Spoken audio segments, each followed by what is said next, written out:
messieurs, bonsoir et bienvenue à cette émission d'Info 9. Pourquoi choisir la pauvreté en guise de vacances? C'est peut-être un peu spécial. On va savoir pourquoi. Parce que mon invitée, en juillet dernier, elle a fait ça, elle. Elle a choisi la pauvreté en guise de vacances. Elle a fait un voyage avec ses deux enfants qui ont 13 ans et 10 ans. Alors, elle nous parle de ce voyage vraiment spécial. Alors, je reçois de la sœur, Mme Louise Tardy. Madame Tardy, bonsoir. Bonsoir. C'est peut-être drôle comme entrée d'émission, mais je tenais à la faire comme ça parce que, habituellement, lorsque on part en vacances, on choisit plus l'aisance, on choisit des endroits de repos, de calme, parce que, disons que, bon, on travaille peut-être 50 semaines sur 52, en tout cas, ou environ.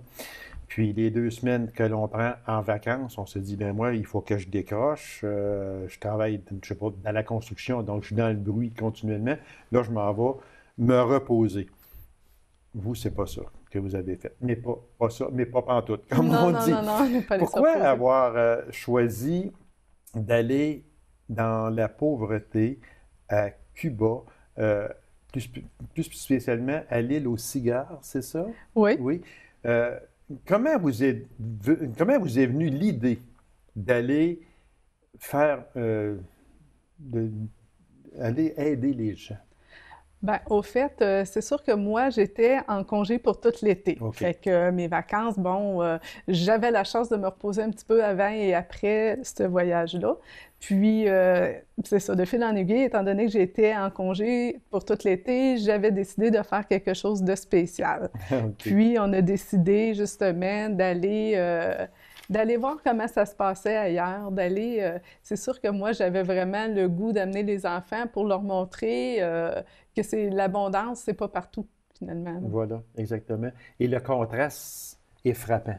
Très, très frappant. Comment vos enfants ont réagi? Parce que là, tantôt, on va parler un peu que ça n'a pas été une sinécure, là. Réellement, là, ça a été difficile. Comment 2 enfants de 13 ans et de 10 ans qui vivent dans une certaine abondance, quand même, il faut le dire. Aujourd'hui, les gens sont plus à l'aise. Bon, on aime gâter nos enfants et c'est normal aussi. Mais tomber là, dans la pauvreté, qu'on peut presque dire extrême à ce moment-là, comment 2 enfants de 13 ans et de 10 ans réagissent face à ça? Bien honnêtement, je pense que eux autres, ce qui les ont le plus surpris, c'est de voir que ces enfants-là, ou même les gens là-bas, étaient très heureux malgré leur pauvreté. Dans leur pauvreté, ils sont bien. Oui, ils sont très heureux. Je pense que ça leur amène des différences. Par exemple, ils sont beaucoup plus débrouillards. Ils s'organisent avec ce qu'ils ont. Ils n'ont pas de... Dans les familles où on est allé, là, il n'y avait pas question de jeux vidéo, d'Internet, de tout ça. Là. Il n'y avait pas d'informatique ou tout ça. Là. Ils s'organisaient. Même, nous, on les a emporté des ballons, des cordes à danser, des choses comme ça. C'est des choses qu'ils n'avaient pas. Là. Ils s'organisent avec ce qu'ils ont. Ils sont très débrouillards. Là, on parle des enfants, comment ils ont fait face à ça. Mais vous, comment vous avez fait? Est-ce que ça vous a vraiment... Est-ce que c'était ce que vous vous attendiez de voir? C'est difficile parce que on s'attendait pas à grand-chose. On voulait pas être déçus, fait qu'on s'attendait pas à grand-chose. On s'était pas nécessairement... d'objectifs là, précis, non? Non. C'est sûr que nous, on est partis avec un organisme, Arrow International. L'organisme nous avait un peu préparé, nous avait demandé d'emporter certaines choses pour les gens, tout ça. Fait qu'on savait que ça allait être pauvre. Au niveau du travail, on savait qu'on allait travailler tôt le matin, tout l'avant-midi, parce que dans l'après-midi, on ne travaillait pas. C'était vraiment trop chaud. OK.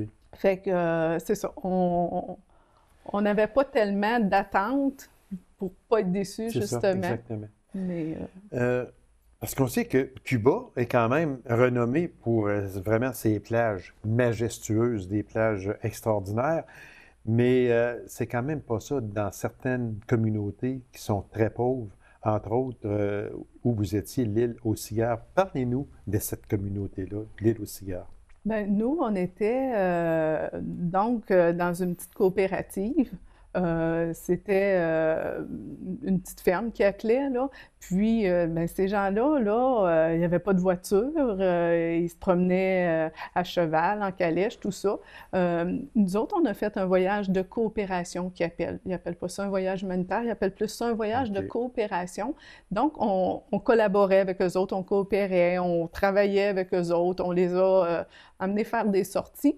Entre autres, on les a amenés à la mer, puis on était environ à 45 minutes de la mer, où ce qu'on travaillait. Vous étiez, oui. Okay. Puis, plusieurs personnes là-dedans n'étaient jamais allées à la mer. Puis comme vous dites, Cuba, nous autres, c'est les plages paradisiaques. Puis effectivement, hein, c'est tellement beau. Puis il était à 45 minutes ou environ de voiture de la mer, puis il n'était jamais allé à la mer.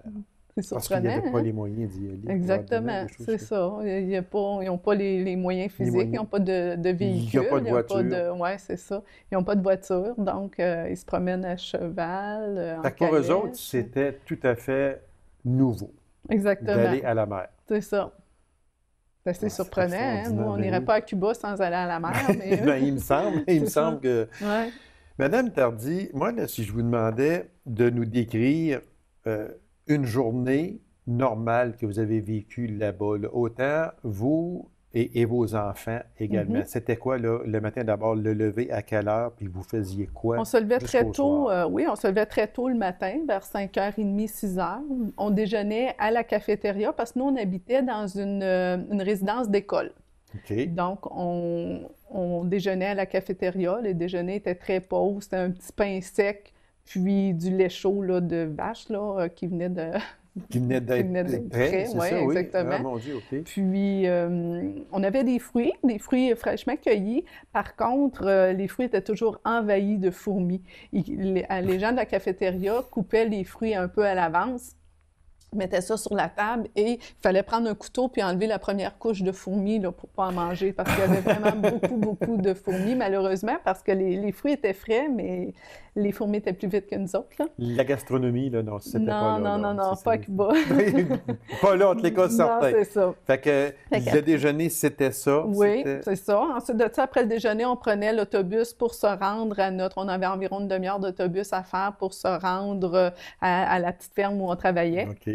Rendu là, les enfants avaient le choix soit de venir travailler avec nous, fait que des fois, ils venaient travailler au niveau agricole avec nous, puis parfois, ils allaient jouer tous les enfants ensemble, faisaient des activités ensemble avec les autres enfants les Cubains. Puis, moi, je me rendais on se rendait chacun dans nos familles, puis on allait soit récolter, il y avait beaucoup de culture de fruits et légumes, on allait soit récolter, soit sarcler le jardin, des choses comme ça. On travaillait jusqu'à 11h30 le matin. Après ça, on allait aider les familles à préparer le dîner. Okay. On dînait tous ensemble. Nos enfants venaient nous rejoindre, puis on dînait tous ensemble. On aidait à faire la vaisselle, à ramasser tout ça. Vers 2h30, habituellement, on partait faire une activité. Des fois avec les familles, des fois juste les Québécois. C'était toujours des activités culturelles, des activités comme aller visiter la place de la Révolution, des choses comme ça. On avait un guide, fait soit que c'était avec les familles ou nous autres tout seuls.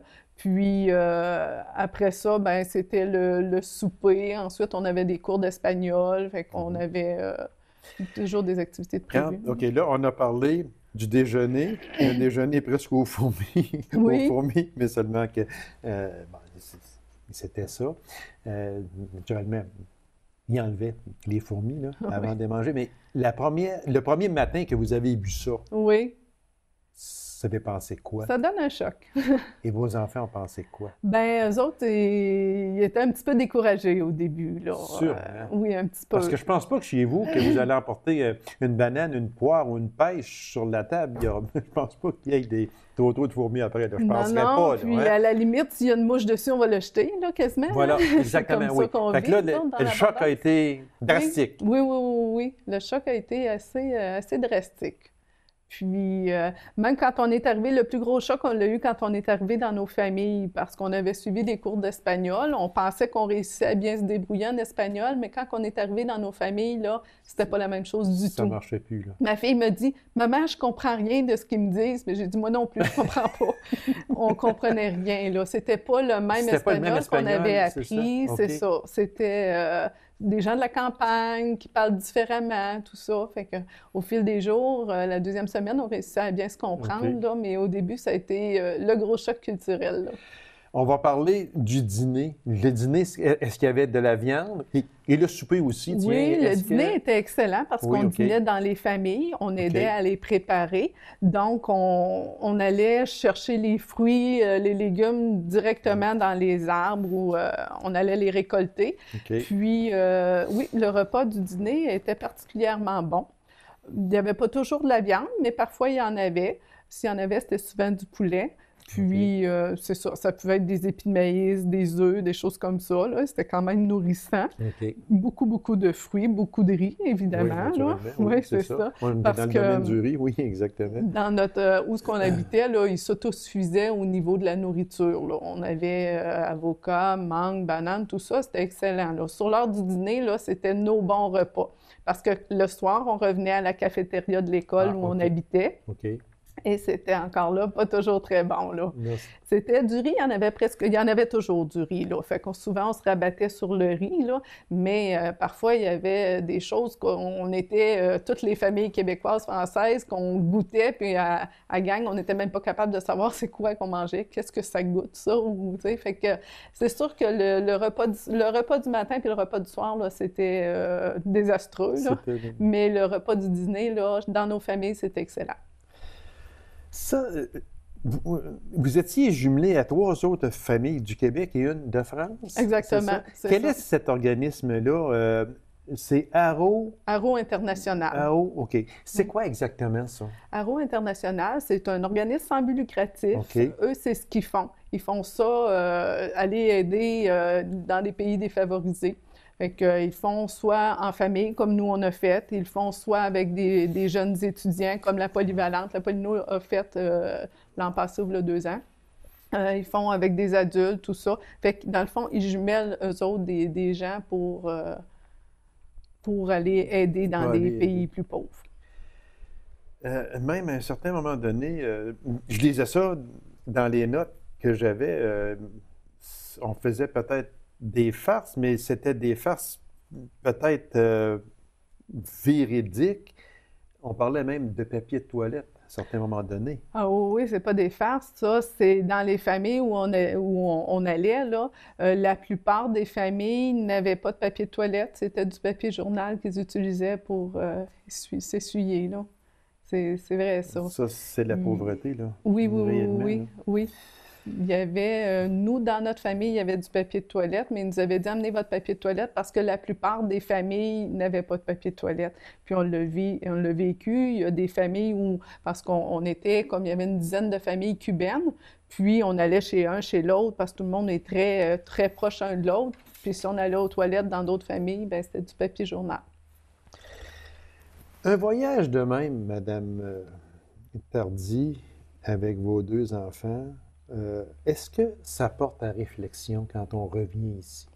Oui, vraiment, là, moi, ce que j'en reviens pas, c'est notre super consommation qui est vraiment incroyable. Est-ce que vous pouvez appeler ça surconsommation? Oh oui, c'est sûr, c'est de la surconsommation. C'est vraiment troublant de voir comment on consomme. C'est vraiment incroyable. Ça veut dire qu'un voyage comme ça, là, beaucoup de gens devraient en faire un, juste pour aller voir la pauvreté, comment elle est dans plusieurs autres pays.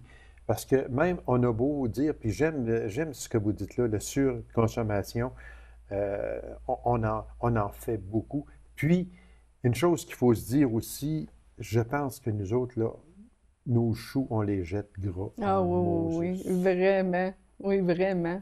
Juste au niveau des articles scolaires, là, on voit comment d'une année à l'autre, la plupart des gens ne réutilisent pas les articles scolaires qui sont encore très bons.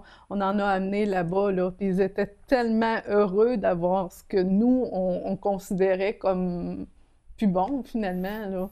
Fait que, tu sais, c'est vraiment une autre vision de la vie, là. Moi, j'aimerais vous demander, on va parler de vos deux enfants, parce que réellement, 13 ans puis 10 ans, là, ces enfants-là, là, ont vu des choses là, qui les ont sûrement frappés, qui les ont marqués. Là. Ah, c'est sûr. Parce que vous en avez jasé après, là, avec eux autres, c'est sûr. Parce que, bon, oui. C'est quoi qui les ont le plus marqués, qu'eux autres vous ont dit? Bon, ça, on ne parle pas de la nourriture parce que ça a été marquant, là, ça, oui, mais les choses qui les ont surpris, par exemple, nous, dans la famille où on était avec laquelle on était jumelés, il y avait 2 adultes, une grande fille de 11 ans, puis un grand-papa de 90 ans. Donc, ils étaient 4. Il y avait 3 pièces dans leur maison. Le grand-papa couchait dans la cuisine. La grande fille couchait avec les parents dans la même chambre. Puis pour ces 4 personnes-là, tout ce qu'ils avaient, c'est un bureau avec 4 tiroirs pour contenir tous leurs vêtements. Ça l'a traumatisé un peu ma fille qui n'a pas assez, elle, d'un bureau complet pour contenir tous ses vêtements. Hein? Elle n'est pas seule non plus. Non, là. C'est ça. Ouais. Elle n'est pas unique. Là. Non, c'est ça. Du tout. Exactement. Fait que ça les a un petit peu surpris. Vraiment. Puis parce que c'est sûr qu'il y a des choses que, bon, on fait, comme on dit, le ménage du frigidaire. On ne peut pas regarder des choses indéfiniment. Quand vous êtes obligé de jeter quelque chose parce que là, ça fait trop longtemps, puis là, il a perdu de sa verdure, de sa couleur, vous devez dire, ouais, mais il faut que je le jette. Oui. Ah oui, c'est sûr.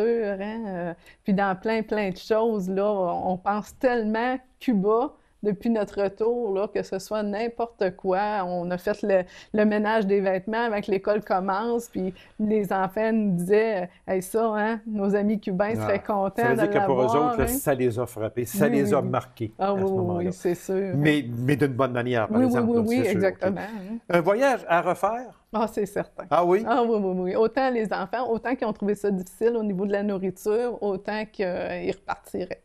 Juste en terminant, il reste 30 secondes. À ceux qui voudraient faire un tel voyage, qu'est-ce que vous auriez à leur dire? Bien, de ne pas avoir d'attente, puis d'y aller parce que c'est vraiment une belle expérience, une aventure incroyable. Une aventure à refaire. Oui. Puis je vois dans vos yeux que je suis à peu près certain que vous allez la refaire. Ah, j'espère.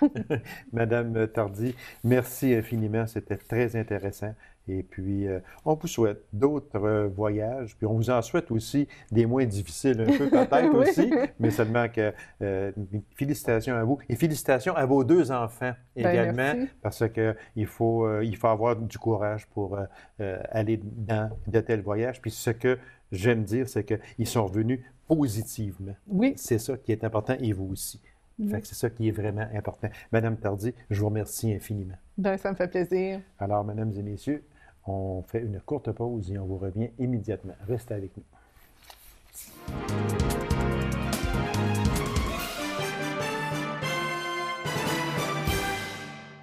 Les championnats seniors du Québec d'haltérophilie auront lieu à La Sarre le 26 octobre prochain. Et une de nos grandes haltérophiles de La Sarre participera au championnat du monde senior en Pologne le 20 octobre prochain. Alors, avec grand plaisir, je reçois l'entraîneur-chef du club d'haltérophilie de La Sarre, M. René Bellemare, et celle qui nous représentera en Pologne, Jessica Ruel. Madame Ruel, M. Bellemare, bonsoir. Bonsoir. C'est beaucoup, c'est gros. On parle de 2 gros événements, parce qu'il ne faut pas mettre non plus, c'est-à-dire délaisser Jessica, qui s'en va en Pologne représenter le Canada. Le Canada. C'est ça, exactement, à ces championnats-là. On va revenir avec Jessica dans quelques instants. Mais seulement qu'on est aussi pour parler de ce fameux championnat senior du Québec d'haltérophilie qui aura lieu à La Sarre le 26 octobre. Ça aussi, c'est un grand événement, un gros événement pour la région et pour l'Abitibi-Ouest en particulier. Oui, effectivement. Mais nous, ça fait 2 ans qu'on travaillait le dossier pour avoir le championnat senior du Québec à La Sarre. La dernière fois qu'on l'a présenté, c'est il y a 8 ans. Donc, ça passe très peu souvent. Ça s'est passé en 2005 à la SAR. Là, on réussit à les présenter de nouveau, c'est-à-dire d'amener un bel ensemble de tous les clubs au Québec. On est 21 clubs au Québec d'haltérophilie. OK. D'emmener la plupart des clubs à faire le trajet puis de venir faire la compétition à la SAR. Fait que nous, on va recevoir plus de 70 athlètes de partout au Québec, parmi les meilleurs, parce qu'il y a des standards pour participer. Donc, déjà, c'est déjà une grande inscription. On va avoir beaucoup de gens qui vont être présents. René, comment on a ça, ces championnats-là? Qu'est-ce qu'il faut faire pour avoir ça? Est-ce que ça prend une certaine discipline? Ça prend quoi, là? On fait application, oui, mais pourquoi que la SAR a été choisie, disons? Il y a des critères pour être choisi. Entre autres, il faut une certaine notoriété. Okay. C'est-à-dire que moi et Jessica, depuis plusieurs années, depuis plus de 8 ans, presque 9 ans, on représente le club d'haltérophilie de la SAR sur la scène provinciale, nationale et internationale.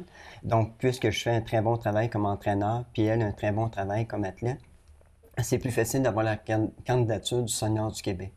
Parce qu'à ce moment-là, eux autres, ce qu'ils veulent, c'est un coordonnateur, une personne qui peut prendre en charge la compétition, qui connaît les compétitions. Okay. Fait que la Fédération d'haltérophilie du Québec, puisqu'ils ont confiance en moi, ils ont accepté de venir ici parce qu'ils savaient que la compétition n'était pas bien organisée. Comment on se sent, Jessica, parce que là, votre nom commence à figurer dans les grandes annales mondiales, que l'on peut dire. Comment on se sent, parce que vous êtes, premièrement, vous défendez les couleurs de l'Abitibi-Ouest, de l'Abitibi-Témiscamingue, du Québec, du Canada. Comment on se sent, c'est quoi pour vous? Ça représente quoi? Un honneur, j'en suis persuadé, mais ça représente quoi pour vous? Dans le fond, c'est plus un accomplissement personnel aussi. Oui, okay. C'est un honneur, mais c'est un accomplissement personnel d'atteindre toujours un niveau plus haut, puis de pouvoir dire « je suis rendu là ». Puis là, à ce niveau où je suis maintenant, c'est je représente le Canada. Puis la dernière étape, c'est de représenter le Canada aux Jeux olympiques ou à des championnats du monde, comme le championnat du monde senior, qui est le plus gros événement avant les Jeux. C'est ça qu'il faut dire justement aux gens, parce que moi aussi, j'ai appris ça il y a quelques instants.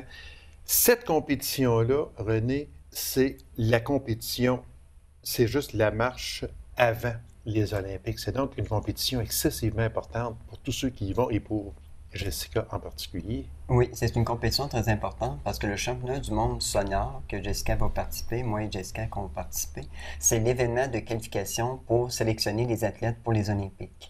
Fait que cette année, cet automne, ça ne comptera pas pour sélectionner, mais l'automne prochain, puis l'autre automne suivant, ça va compter pour se sélectionner pour les Olympiques parce qu'on sélectionne les athlètes 2 ans avant les Olympiques. Ah, OK. Fait que les prochaines Olympiques, s'en viennent dans 3 ans. Fait qu'à ce moment-là, Jessica, ses chances sont vraiment très, très bonnes de pouvoir se qualifier pour les Olympiques. Oui. Vous avez sous votre aile, Jessica, depuis plusieurs années. Ça fait 10 ans, là. 10 ans. Depuis 10 ans, est-ce que selon René Bellemare, son entraîneur, elle suit le programme, elle est rendue où vous l'auriez vue il y a quelques années passées? Est-ce qu'elle est rendue là où elle est en avant de son temps ou quelque peu en retard? Moi, je vous dirais qu'elle est rendue un peu plus en avance. Un peu plus en avance? Oui, parce qu'il ne faut pas oublier que les athlètes vivent des choses personnelles. Fait qu'entre autres, se marier, se bâtir une maison, tout ça, les athlètes font pas ça. Ils vivent, eux autres aussi, là. Ils ont une vie normale, eux autres aussi. Fait Jessica, à travers ses études universitaires pour devenir comptable, a réussi quand même à se maintenir parmi les meilleures athlètes canadiennes et pouvoir représenter le Canada au championnat du monde. C'est extraordinaire. C'est déjà un fait que Jessica s'entraîne depuis 10 ans. Fait qu'on a très peu d'athlètes au Québec et au Canada qui s'entraînent pendant une période de 10 ans. Fait que je vous dirais, c'est pas nécessaire que Jessica lève très pesant, mais que Jessica, qu'elle poursuive à continuer à lever des poids, tout ça. Même si son arraché, son épaule jetée, ça m'améliore seulement de 2 kilos, mais c'est de poursuivre à s'entraîner comme ça. Parce qu'on peut pas aller aux Olympiques à 16 ans. Fait que Jessica là, est plus âgée un petit peu. Fait qu'elle va être plus mature, plus prête aussi. Parfois, on fait plusieurs compétitions mondiales pour aller aux Olympiques. Les Olympiques, c'est gros. C'est vraiment la série sur Sunday. C'est le summum, tout simplement. Oui. Parce qu'après les Olympiques, est-ce qu'on peut dire que la carrière peut peut-être être terminée pour Jessica Ruel? Oui. Parce qu'elle aura atteint la marche première, autrement dit. C'est sûr qu'à l'âge que je vais être rendue, étant donné que je suis une femme, si je veux des enfants puis que je ne les veux pas passer 30 ans, il va falloir que je décide. Vous allez avoir des choix à faire. Oui, c'est ça. Exactement. On sait que le club d'haltérophilie de La Sarre est un club qui compétitionne partout. Et c'est un club qui, pas seulement compétitionne, mais qui remporte les grands honneurs très souvent, très souvent.